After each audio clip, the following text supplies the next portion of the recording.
The month of courtship had wasted. Its very last hours were being numbered. There was no putting off the day that advanced, the bridal day, and all preparations for its arrival were complete. I, at least, had nothing more to do. There were my trunks, packed, locked, corded, ranged in a row along the wall of my little chamber. Tomorrow at this time they would be far on their road to London, and so should I, D.V. Or rather not I, but one Jane Rochester, a person whom as yet I knew not. The cards of address alone remained to nail on. They lay, 4 little squares, in the drawer. Mr. Rochester had himself written the direction, Mrs. Rochester, Hotel, London, on each. I could not persuade myself to affix them, or to have them affixed. Mrs. Rochester. She did not exist. She would not be born till tomorrow, sometime after 8 a.m., and I would wait to be assured she had come into the world alive before I assigned to her all that property. It was enough that in yonder closet, opposite my dressing-table, garments said to be hers had already displaced my black stuff lowered frock and straw bonnet. For not to me appertained that suit of wedding raiment, the pearl-coloured robe, the vapoury veil pendant from the usurped portmanteau. I shut the closet to conceal the strange, wraith-like apparel it contained, which, at this evening hour, 9 o'clock, gave out certainly a most ghostly shimmer through the shadow of my apartment. "I will leave you by yourself, white dream," I said. "I am feverish. I hear the wind blowing. I will go out of doors and feel it." It was not only the hurry of preparation that made me feverish, not only the anticipation of the great change, the new life which was to commence tomorrow. Both these circumstances had their share, doubtless, in producing that restless, excited mood which hurried me forth at this late hour into the darkening grounds. But a third cause influenced my mind more than they. I had at heart a strange and anxious thought. Something had happened which I could not comprehend. No one knew of or had seen the event but myself. It had taken place the preceding night. Mr. Rochester that night was absent from home, nor was he yet returned. Business had called him to a small estate of 2 or 3 farms he possessed 30 miles off. Business it was requisite he should settle in person, previous to his meditated departure from England. I waited now his return, eager to disburden my mind, and to seek of him the solution of the enigma that perplexed me. Stay till he comes, reader, and when I disclose my secret to him, you shall share the confidence. I sought the orchard, driven to its shelter by the wind, which all day had blown strong and full from the south, without, however, bringing a speck of rain. Instead of subsiding as night drew on, it seemed to augment its rush and deepen its roar.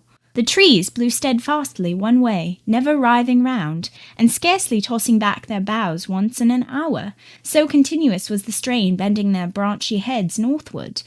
The clouds drifted from pole to pole, fast following mass on mass. No glimpse of blue sky had been visible that July day. It was not without a certain wild pleasure I ran before the wind, delivering my trouble of mind to the measureless air torrent thundering through space. Descending the laurel walk, I faced the wreck of the chestnut tree. It stood up, black and riven. The trunk split down the centre, gasped ghastly. The cloven halves were not broken from each other, for the firm base and strong roots kept them unsundered below. Though community of vitality was destroyed, the sap could flow no more. The great boughs on each side were dead, and next winter's tempests would be sure to fell one or both to earth. As yet, however, they might be said to form one tree. A ruin, but an entire ruin. "You did right to hold fast to each other," I said, as if the monster splinters were living things and could hear me. "I think, scathed as you look, and charred and scorched, there must be a little sense of life in you yet, risen out of that adhesion at the faithful, honest roots. You will never have green leaves more, never more see birds making nests and singing idyls in your boughs. The time of pleasure and love is over with you, but you are not desolate. Each of you has a comrade to sympathize with him in his decay." As I looked up at them, the moon appeared momentarily in that part of the sky which filled their fissure. Her disk was blood-red and half overcast. She seemed to throw on me one bewildered, dreary glance, and buried herself again instantly in the deep drift of cloud. The wind fell for a second round Thornfield, but far away over wood and water poured a wild, melancholy wail. It was sad to listen to, and I ran off again. Here and there I strayed through the orchard, gathered up the apples with which the grass round the tree roots were thickly strewn. Then I employed myself in dividing the ripe from the unripe. I carried them into the house and put them away in the storeroom. Then I repaired to the library to ascertain whether the fire was lit, for, though summer, I knew on such a gloomy evening Mr. Rochester would like to see a cheerful hearth when he came in. Yes, the fire had been kindled some time, and burnt well. I placed his armchair by the chimney corner. I wheeled the table near it. I let down the curtain, and had the candles brought in ready for lighting. More restless than ever when I had completed these arrangements, I could not sit still, nor even remain in the house. A little timepiece in the room and the old clock in the hall simultaneously struck 10. "How late it grows," I said. "I will run down to the gates. It is moonlight at intervals. I can see a good way on the road. He may be coming now, and to meet him will save some minutes of suspense." The wind roared high in the great trees which embowered the gates, but the road, as far as I could see, to the right hand and the left, was all still and solitary. Save for the shadows of clouds crossing it at intervals as the moon looked out, it was but a long pale line, unvaried by one moving speck. A puerile tear dimmed my eye while I looked, a tear of disappointment and impatience. Ashamed of it, I wiped it away. I lingered. The moon shut herself wholly within her chamber, and drew close her curtain of dense cloud. The night grew dark. Rain came driving fast on the gale. "I wish he would come! I wish he would come!" I exclaimed, seized with hypochondriac foreboding. I had expected his arrival before tea. Now it was dark. What could keep him? Had an accident happened? The event of last night again recurred to me. I interpreted it as a warning of disaster. I feared my hopes were too bright to be realized, and I had enjoyed so much bliss lately that I imagined my fortune had passed its meridian and must now decline. "Well, I cannot return to the house," I thought. "I cannot sit by the fireside while he is abroad in inclement weather. Better tire my limbs than strain my heart. I will go forward and meet him." I set out. I walked fast, but not far. Ere I had measured a quarter of a mile, I heard the tramp of hoofs. A horseman came on, full gallop. A dog ran by his side. Away with evil presentiment! It was he. Here he was, mounted on Mesrour, followed by Pilot. He saw me, for the moon had opened a blue field in the sky, and rode in it watery bright. He took his hat off and waved it round his head. I now ran to meet him.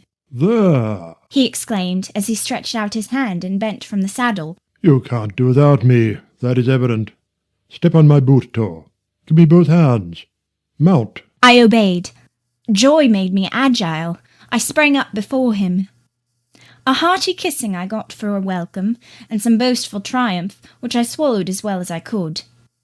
He checked himself in his exultation to demand, "But is there anything the matter, Janet, that you come to meet me at such an hour? Is there anything wrong?" "No, but I thought you would never come.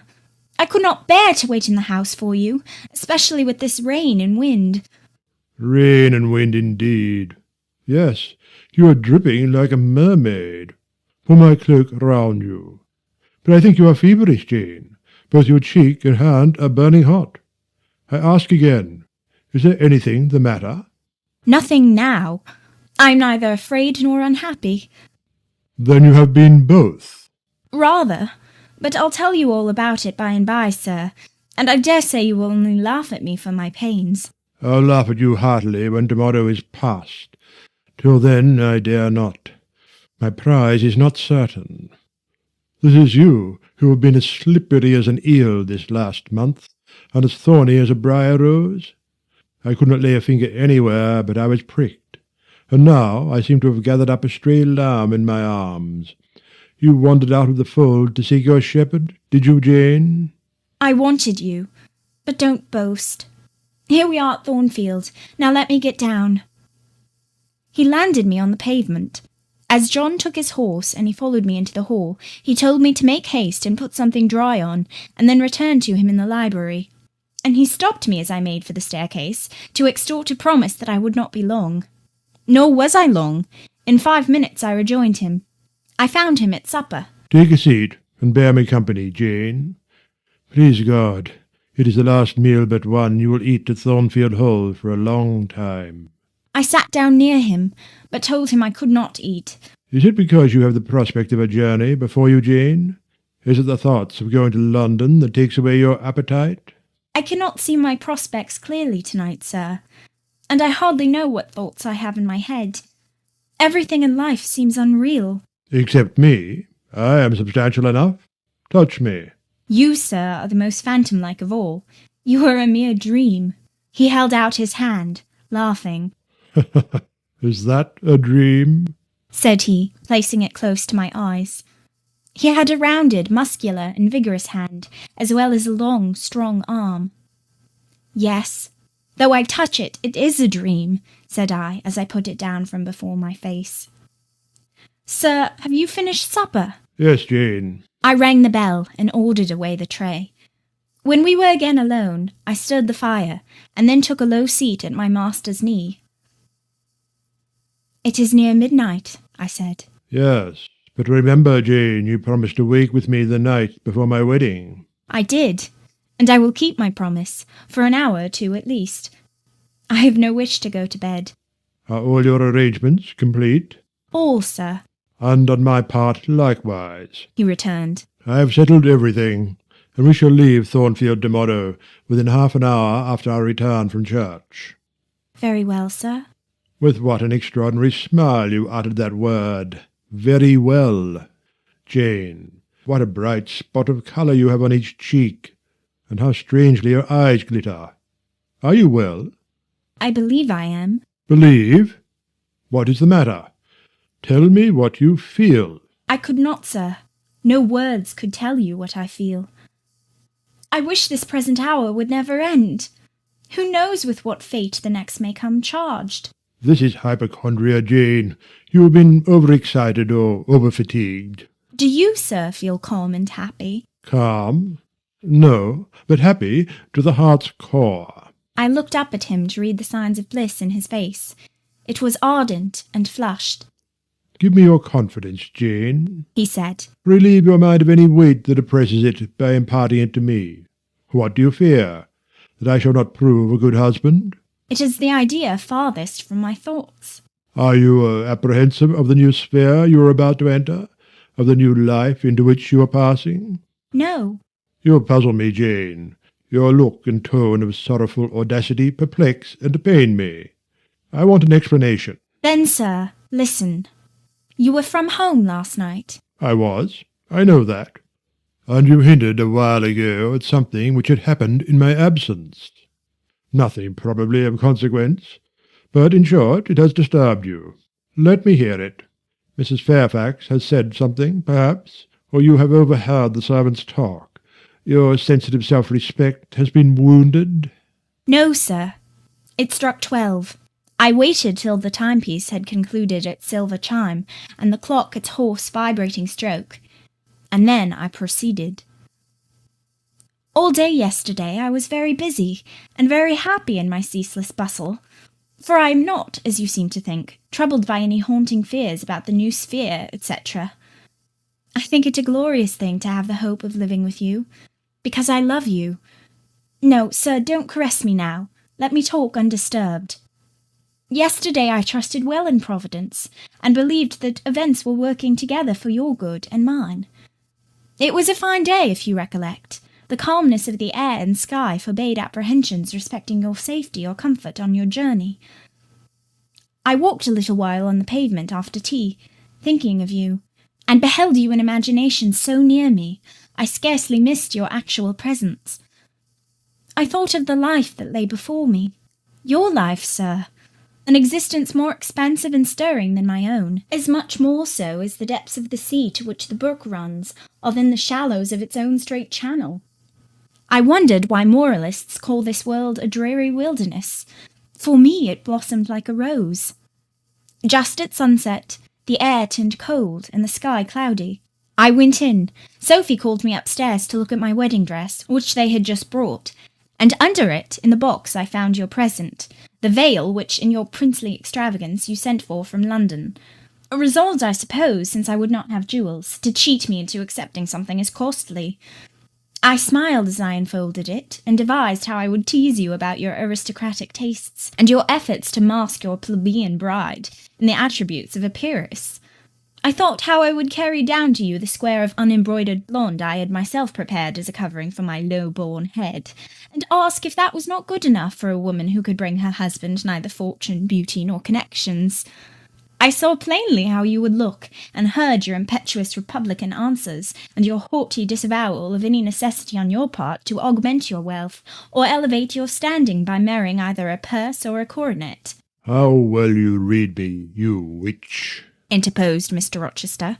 But what did you find in the veil besides its embroidery? Did you find poison, or a dagger, that you look so mournful now? No, sir. Besides the delicacy and richness of the fabric, I found nothing save Fairfax Rochester's pride, and that did not scare me, because I am used to the sight of the demon. But, sir, as it grew dark, the wind rose. It blew yesterday evening, not as it blows now, wild and high, but with a sullen, moaning sound far more eerie. I wished you were at home. I came into this room, and the sight of the empty chair and fireless hearth chilled me. For some time after I went to bed, I could not sleep. A sense of anxious excitement distressed me. The gale still rising seemed to my ear to muffle a mournful undersound. Whether in the house or abroad I could not at first tell, but it recurred, doubtful yet doleful at every lull. At last I made out it must be some dog howling at a distance. I was glad when it ceased. On sleeping, I continued in dreams the idea of a dark and gusty night. I continued also the wish to be with you, and experienced a strange, regretful consciousness of some barrier dividing us. During all my first sleep, I was following the windings of an unknown road. Total obscurity environed me. Rain pelted me. I was burdened with the charge of a little child, a very small creature, too young and feeble to walk, and which shivered in my cold arms, and wailed piteously in my ear. I thought, sir, that you were on the road a long way before me, and I strained every nerve to overtake you, and made effort on effort to utter your name, and entreat you to stop, but my movements were fettered, and my voice still died away inarticulate, while you, I felt, withdrew, farther and farther every moment. And these dreams weigh on your spirits now, Jane, when I am close to you? Little nervous subject, forget visionary woe, and think only of real happiness. You say you love me, Janet. Yes, I will not forget that, and you cannot deny it. Those words did not die inarticulate on your lips. I heard them clear and soft, a thought too solemn perhaps, but sweet as music. I think it is a glorious thing to have the hope of living with you, Edward, because I love you. Do you love me, Jane? Repeat it. I do, sir. I do with my whole heart. Well, he said, after some minutes' silence. It is strange, but that sentence has penetrated my breast painfully. Why?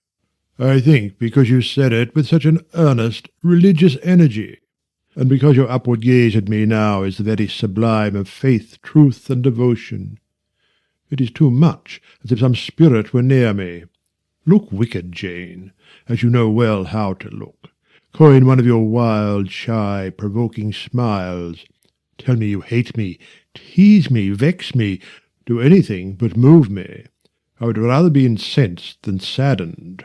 I will tease you and vex you to your heart's content when I have finished my tale. But hear me to the end. I thought, Jane, you had told me all.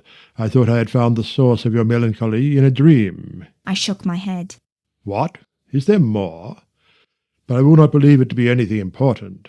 I warn you of incredulity beforehand. Go on. The disquietude of his air, the somewhat apprehensive impatience of his manner surprised me, but I proceeded. I dreamt another dream, sir, that Thornfield Hall was a dreary ruin, the retreat of bats and owls. I thought that of all the stately front nothing remained but a shell-like wall, very high and very fragile-looking. I wandered on a moonlight night through the grass-grown enclosure within. Here I stumbled over a marble hearth, and there over a fallen fragment of cornice. Wrapped up in a shawl, I still carried the unknown little child. I might not lay it down anywhere, however tired were my arms, however much its weight impeded my progress.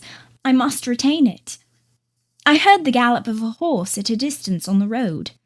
I was sure it was you, and you were departing for many years, and for a distant country. I climbed the thin wall with frantic, perilous haste, eager to catch one glimpse of you from the top. The stones rolled from under my feet. The ivy branches I grasped gave way. The child clung round my neck in terror and almost strangled me. At last I gained the summit. I saw you like a speck on a white track, lessening every moment. The blast blew so strong I could not stand. I sat down on the narrow ledge. I hushed the scared infant in my lap. You turned an angle of the road. I bent forward to take a last look. The wall crumbled. I was shaken. The child rolled from my knee. I lost my balance, fell, and woke. Now, Jane, that is all? All the preface, sir. The tale is yet to come. On waking, a gleam dazzled my eyes. I thought, oh, it is daylight. But I was mistaken. It was only candlelight. Sophie, I supposed, had come in. There was a light in the dressing-table, and the door of the closet, where, before going to bed, I had hung my wedding dress and veil, stood open. I heard a rustling there. I asked, Sophie, what are you doing? No one answered, but a form emerged from the closet. It took the light, held it aloft, and surveyed the garments pendant from the portmanteau. Sophie! Sophie! I again cried, and still it was silent. I had risen up in bed. I bent forward. First surprise, then bewilderment came over me, and then my blood crept cold through my veins. Mr. Rochester, this was not Sophie. It was not Leah.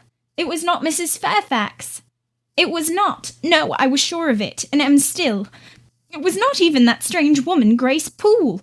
It must have been one of them, interrupted my master. No, sir. I solemnly assure you to the contrary. The shape standing before me had never crossed my eyes within the precincts of Thornfield Hall before. The height, the contour were new to me. Describe it, Jane. It seemed, sir, a woman, tall and large, with thick and dark hair hanging long down her back. I know not what dress she had on. It was white and straight, but whether gown, sheet, or shroud I cannot tell. Did you see her face? Not at first, but presently she took my veil from its place. She held it up, gazed at it long, and then she threw it over her own head and turned it to the mirror. At that moment I saw the reflection of the visage and features quite distinctly in the dark oblong glass. And how were they? Fearful and ghastly to me. Oh, sir, I never saw a face like it. It was a discoloured face.